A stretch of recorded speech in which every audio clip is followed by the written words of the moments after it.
So, do you have several thermoses? Do they get nasty and grimy over time? Are you having trouble cleaning them?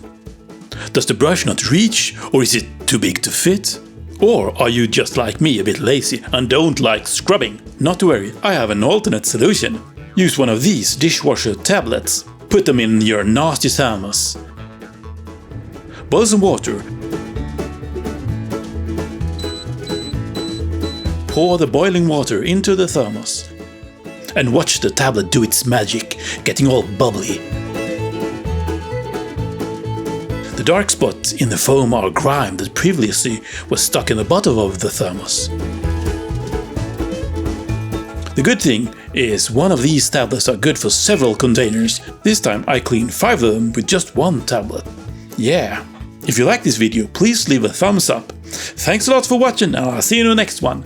Bye now! I'm trying a new concept, just making videos with my smartphone, so the quality of this video was a little bit, tiny bit worse than usual. Oh well, please subscribe. Bye now!